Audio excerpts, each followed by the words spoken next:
আসসালামু আলাইকুম। আজ কিন্তু চলে আসে নুরুল্লাহপুর হযরত সালাল শাহ পাক দরবার শরীফে। এটা হচ্ছে প্রধান গেট এটা। পুরো ভিডিওটি দেখতে থাকুন, পুরোটা ঘুরে দেখাবো ইনশাল্লাহ। দরবার শরীফ পুরোটা দেখুন, ঘুরেই দেখাবো এটা। আর এটা মূল দরবার শরীফ আপনি এটা হযরত সালাল শাহ দরবার শরীফের মূল দরবার শরীফ আপনি এটা। আসসালামু আলাইকুম কাকা, ভালো আছেন? হ্যাঁ, ভালো আছি। আচ্ছা, এখানে যে উরুস হয় প্রতি বছর, এটার দামাইলটা কবে? মূল মেলাটা মূল হলো ফেব্রুয়ারি 1। ফেব্রুয়ারি 1 তারিখে না? হ্যাঁ, হ্যাঁ, হ্যাঁ। আসলে এটা ফেব্রুয়ারি 1 তারিখে মেলা, বড় মেলা, সবাই আসবেন এখানে। আর দোহারের ভিতরে কিন্তু সবচেয়ে নাম করা একটি মেলা এটা নুরুল্লাহপুর দরবার শরীফ, ঠিক আছে। বাসনাসানের মেলা, দামালির মেলা কিন্তু আরেকটা দরবার শরীফ, এখানে কিন্তু কয়েক ঈর্ষা, এটাও কিন্তু আরেকটা ঈর্ষা, এটা হযরত সালাল শাহ দরবার শরীফ, এটা কিন্তু আরেকটা ঈর্ষা। এটা পুরো মাঠটা দেখেন, খুবই সুন্দর।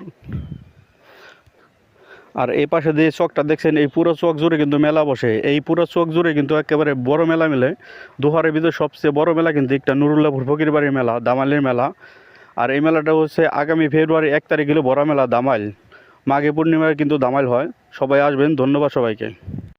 নাকি পদ্মা থেকে ফাইরা হেরে খাসাতে দোয়াইছে।